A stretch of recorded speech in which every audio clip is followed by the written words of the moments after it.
Hey everybody, Straighters103 here. Today with another ranked analysis. We are looking at Curious from Asia server playing a LOL. Yang, he specifically asked me a question: how am I supposed to deal with our opponent 3 destroyers? I haven't watched this replay through myself, and I've had a look at it, so I think we're try to pick up some of the destroyer gameplay, overall things to keep in mind to help us improve our ability to play and succeed through ranked battles with our destroyers. Now, I don't know about Curious's exposure, as I was about to say, experience overall with destroyer gameplay. So, yeah, anyways, we're starting this off for 1 minute 48 second torpedo reload, so I think we're actually using torpedo reload skill thingamajiggy. Another thing to note, no superintendent here, but we are running full premium consumable. Very, very good there. You don't want to be running anything non-premium in ranked, in my opinion. Even the float plane fighters and float plane scouts on battleships, just run on premium. It's ranked. It's every little thing might just help you get yourself to rank 1 faster. And honestly, the credits you lose here you can make up in randoms, and it's not even going to be that bad. 22,500, even without a premium account, you should be able to make that up in randoms. Especially if a premium account or premium ship. But of course, if you don't and you are economically stressed, this could be quite difficult for you. But just keep in mind that not running premium consumables, of course, will be a disadvantage for you in gaining rank 1, even if it's quote-unquote only something like a plane. Regardless, no superintendent, we have survivability expert, we have torpedo servicing armament expert, thingy-majiggy's tier 3 skill. I'm going to assume we probably have last stand at tier 2. We might even have adrenaline rush as well. No torpedo acceleration. You can see 9.2 kilometer torpedo range. And 11.6 main battery means we don't have AFT either. 5.8 surface means we do have concealment. So at least we have the important skills. Survivability expert. We have a concealment expert. And these are 2 most important things. And I don't suggest superintendent to be a very good one as well. We might even have vigilance on top of that. I don't know. Anyways, we're approaching the alpha cap. Our torpedoes coming online. We do use our hydro. I don't think we have a hydro mod. I actually don't remember these numbers. But a quick look at the matchmaking. Torpedo target, 45% torpedo bulge. This thing's not too bad overall, although more torps.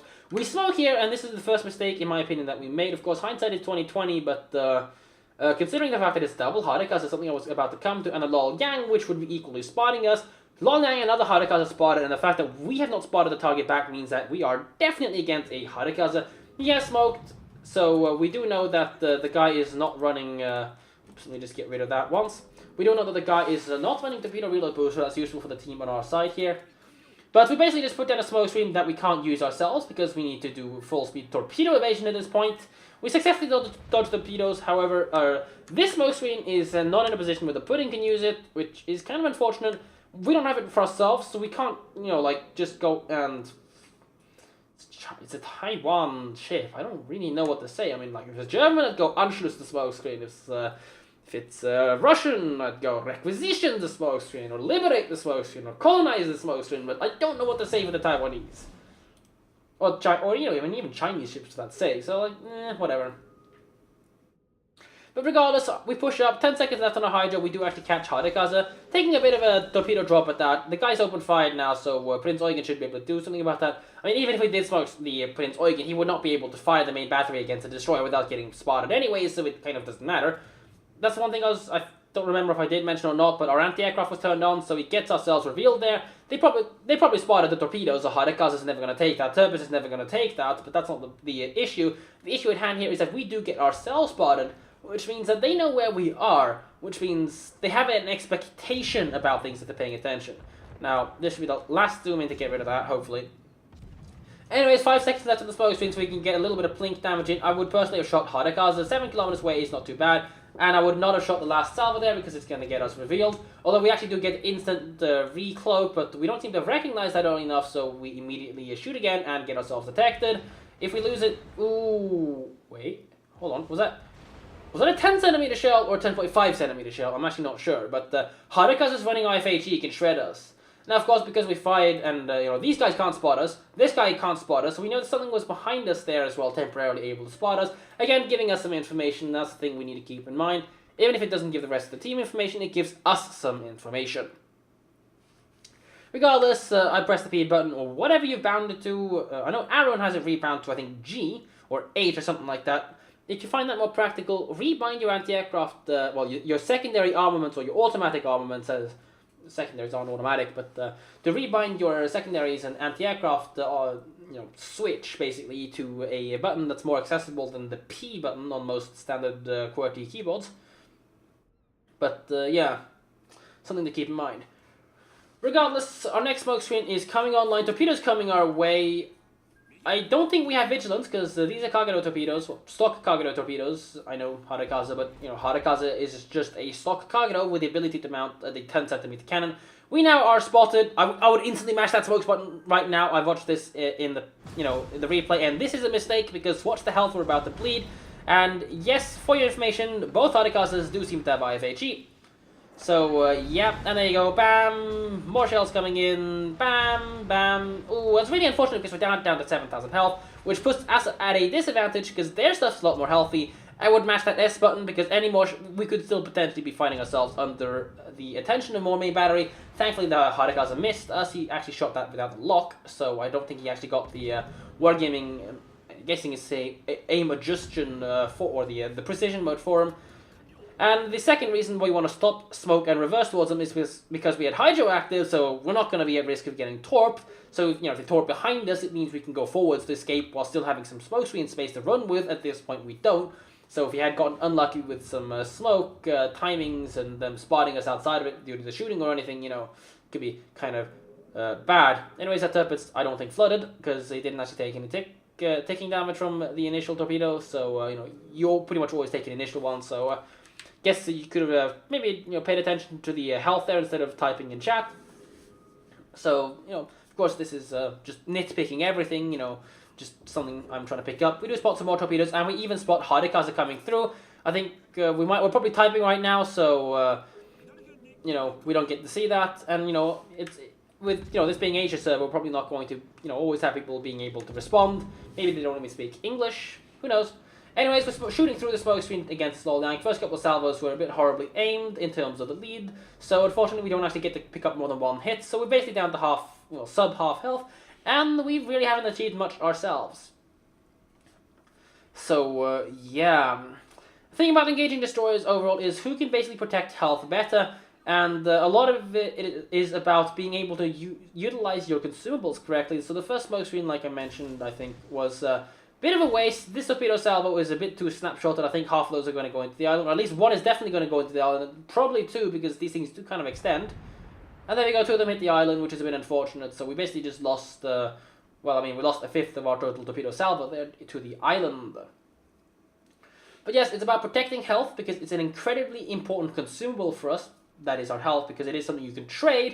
And if you have high health versus low health destroyer in the later stages of the game, you can do quite a lot of damage. And also, consumable saving, the first smoke screen was a bit poorly placed because no one really was able to use it, and we got ourselves spotted shortly after that. Normally, in this kind of a situation, you don't actually want to smoke up immediately, because if you smoke up, then you're not spotting. And in that kind of a situation, with you being the farthest ahead destroyer, just a little something to keep in mind, as our Prince Eugen hydros the Harekaze are now taking a little bit of fire, so he's probably not going to be able to get the cap from where he wanted to. Although, of course, if they don't know where we are, as we just opened fire, so that basically tells us they can safely capture from this area of the map there if they want. But their entire team is blobbing. Now, I would not have opened fire here. This turret and the turret traverse could easily have allowed him to snapshot turrets and gotten some hits on us. Secondaries could maybe have snapped some shells in our direction. Now, keep in mind, we're going to remain spotted for a little bit over here. So if any of these destroyers realize that this Prince Eugen was kind of in a bad position, could be heading in this direction to keep us spotted. Now, that's exactly what's happening right now. Some incoming torpedoes, but Prince Eugen Hydro, I think, has that caught. Prince Eugen looks like he might even be having the Vigilance skill. Opening fire here, I think, is a bit risky. If the army gets a good shot against us fast, we could be in trouble. However, we sail in a straight line here, we'll be just fine, so we actually get away with that. Nobody actually manages to punish us for this, but I would, at this point, just slow down a little bit, slow down to 3/4, slow down even maybe half, in case the enemy Harekaze decides to aggressively push towards the south to keep this Prince Eugen spotted. He could easily spot us and get some shots in against us at that point. Of course, that'd be probably a risk of his health as well, so that kind of would go in our favor in a way, but we do get our concealment back. The enemy destroyers don't seem to have pushed aggressively. Now, Prince Eugen Hydro probably isn't going to last too long. I'm just going to pause this right here. Our Alabama actually managed to annihilate one of their Harekazes. Very useful kill for us. But I'd suggest us going in this direction, or just trying to get up there closer to smoke and then keep our Hydro up. Keep in mind, without Superintendent, these are our last consumables here. We would have had one smoke left if we didn't use the first one there, so something, just think about when you're going to place a smoke screen. If it's an early contestant situation, let me take this into a free cam if I can. I don't think I... There we go. If I do this, I can actually move it around. It's kind of annoying, the replay system, but as we saw, when we entered the camp, we basically entered from here.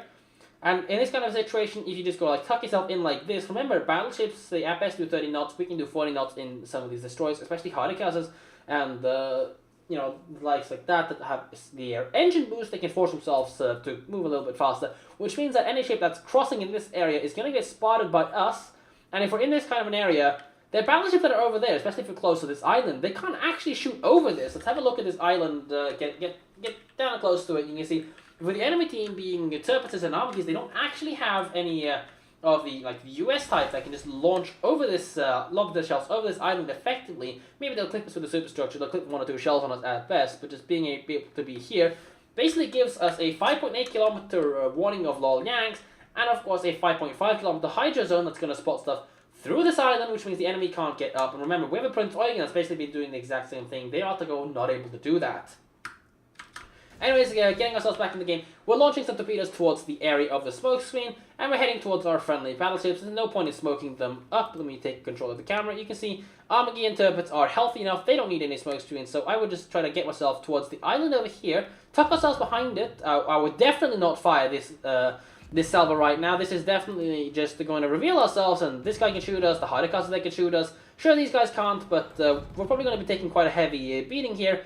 Then any health lost here is health we cannot use to trade against enemy destroyers, or to utilize our last smoke screen. Maybe we can get lucky to catch off one of the enemy destroyers trying to push against us, so we decide there to stop firing. But we're still taking some fire. 23-second still spotted penalty. Thankfully, the Armagi fails to find a hit against us. Oh, we decide to re-engage the Armagi here.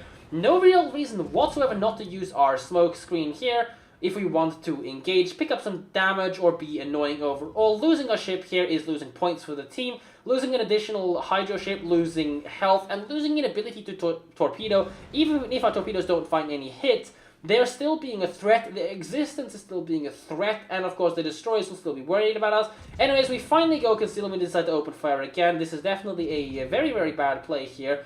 It's probably going to get us, just soak up more attention. We already had attention of their ships. They're not going to be shooting at angled battleships, properly. They spot us. They're going to immediately turn around to re-engage us. There you go. Atago hits us 545. We're now a 2-shot for the Armagi class. Bismarck class needs another hit on top of that.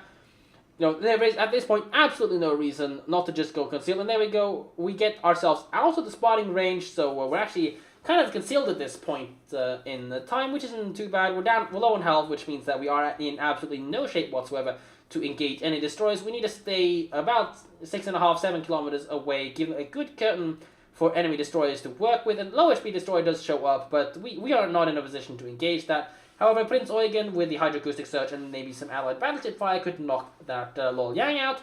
Alabama now basically flanking them, getting a very good grip on the map overall. So that is looking like we're going to win, because these guys are healthier than their battleships. In fact, this guy's got the same health as this guy. This step is there, 40k, basically has more health than these two guys combined. We still have an Alabama distance. Now, we make a massive mistake here. Let me just, of course, I know the results of this action, but let me just tell you why. We're 10 kilometers away from the Armagi. We're 8 kilometers, 9 from this Turpitz, so that's within secondary range, within this guy's secondary range. If they clicked on us or had the upgrades, they could engage us. But the important thing here, the important deal here, as the camera breaks again, I hate this, but we're 1 shot to this. That's 12,600 damage, so 1,260. These guys do 1160 damage per hit, which means we can survive on 20 health if we take 1 of a pen from a Turpitz. However, and here's the important one, we fired before we had the smoke screen put down, which means these guys immediately gain access to very important information for blind shooting us. Our range. They know 10.6, Armagi sees, oh, Lol Yang, 10.6 kilometers. Turpitz sees, oh, Lol Yang, 8.8 kilometers. Oh crap, he's in smoke. So all we need to do is to, let me see if I can't take our camera in. Let's assume this guy's in smoke, right?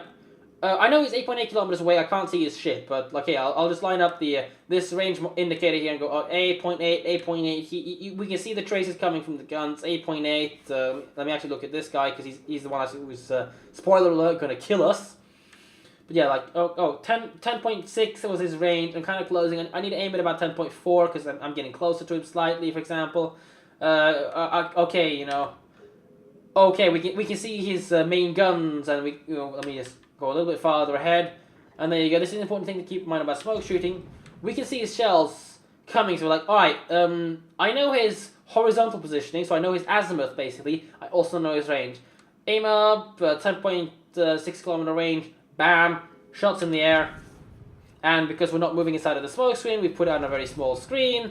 We're now trying to move, but it's too late, we go down.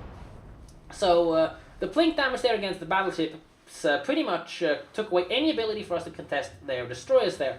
So to answer your question as best as I can, the way to engage destroyers overall is to try to either zone them out using our hydroacoustic search and our concealment and our smoke screen, the ability for us to sit inside of a smoke and hydro only the enemy Lol Yang, who thankfully for us was not on the same side of the map as us, which is something we just need to just pay attention to the map when we just pause this, because he does actually close the or leave the battle rather soon. But basically, just keep in mind that with the enemy Lol Yang having gone to B, we could have at the start inserted our guns in Harekaze. Of course, we don't really want to get close to one of those things while being spotted. 10cm guns with IFHE. We saw that in the middle stages of the game. We bled a crap ton of health through that. In fact, over half of our health, about half of our health was bled to Harekaze combined IFHE fire against us. Very dangerous ships to fight against like this. And then, of course, in the second one, our second smoke screen was used way too late, and also, in my opinion, was used slightly improperly. We didn't put the smoke down and immediately start reversing. Let me just, there we go. And there we go. When we were in this kind of an area, we engaged a Harekaze here and a Harekaze here. We basically turned in, we got spotted. We had battleship here, battleship here, battleship here. Otago was around here, double destroyer, which of course at that point we didn't know what we could expect were there, because that's kind of where that team was blobbing up. So we were getting close to the blob. We were the only thing and the closest thing for the opponent team to shoot, so it's natural that we would be seeing quite a lot of enemy firepower attention against us.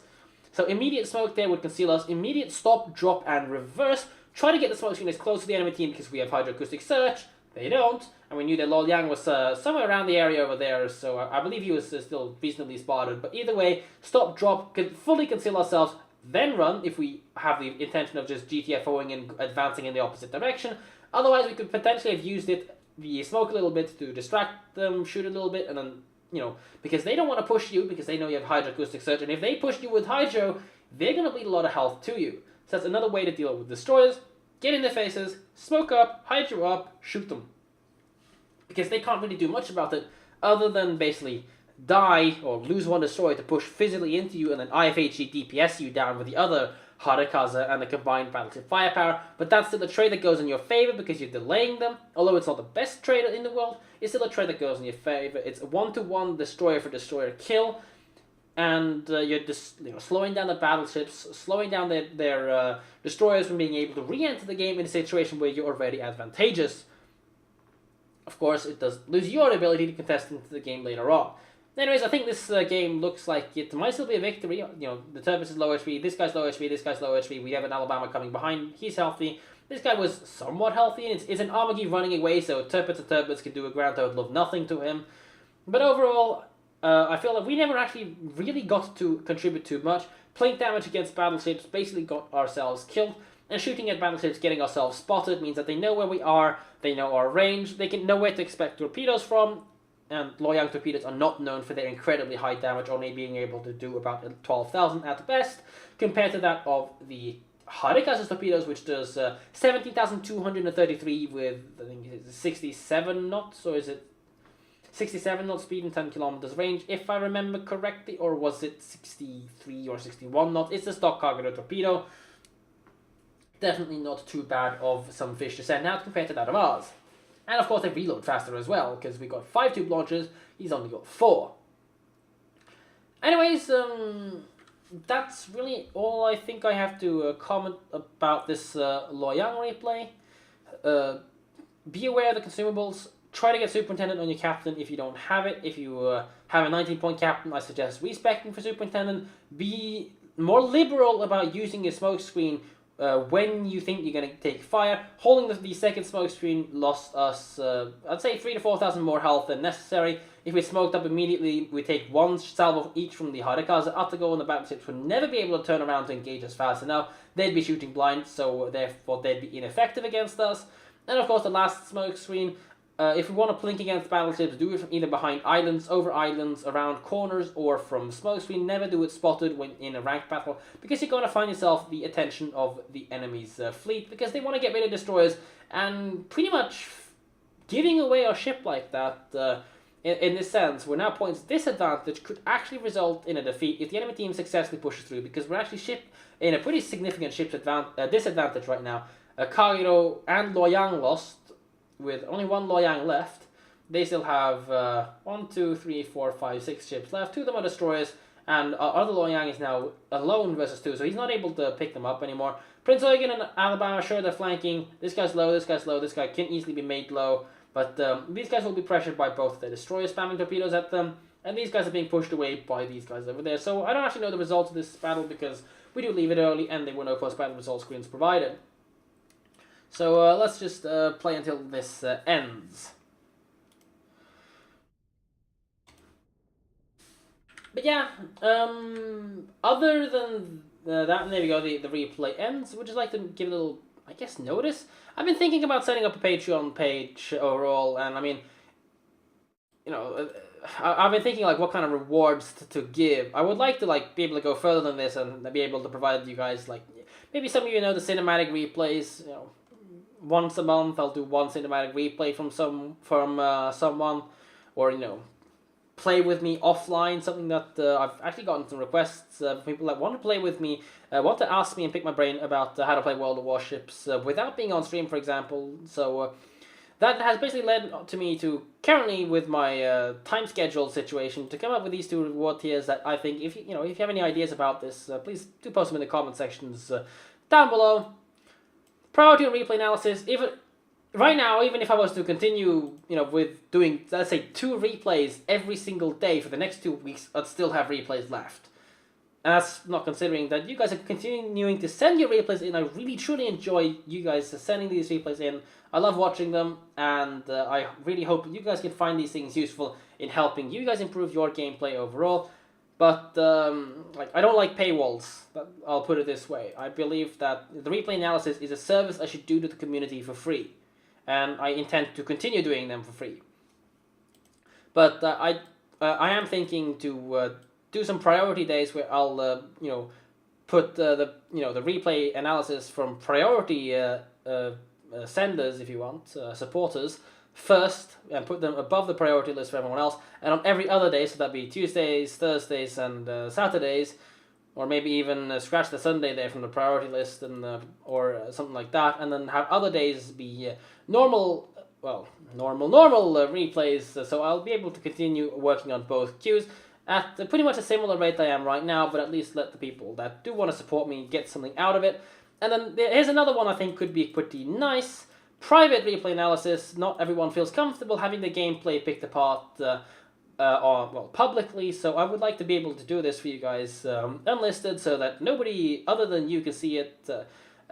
So yeah, I'm currently thinking of, I basically have about 15, 16 replays I feel I can do every month, so one every second day, one every ish is about right for the time schedule I have. These things do take about 30 to 40 minutes of my time to basically get done, and that's even with me being lazy. You can see it's just OBS on screen record right now. This is like ultimate try hard lazy mode right now, right? But to be able to provide you guys an ability to send me replays and I'll review them privately, I'm thinking like right now, $10 every month, and I'll do basically 1 every week, or 4 every month, so basically 1 every week for you available, and you get to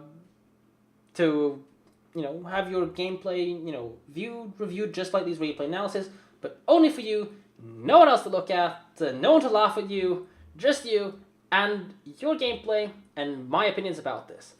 Anyways, tell me your comments down in the comments section below. What do you think about this? Would you be willing to support me? I do not let me just make this clear. I do not want to paywall anything. I want everything to be here. You know, all this content that I'm producing to be available for you guys, all the educational stuff to be available for you guys on my YouTube channel for you to all to watch. But you know, something like this, it's, you know, I don't really think it's paywalling, because there's still the say for this, there's still the replay analysis that I will continue to do, and I think it's gonna be my priority to do right now. It's the easiest kind of content I can push out that I still think you guys can find useful. Anyways, hope you guys enjoyed this ranked analysis, and I'll catch you guys in the next one. Take care.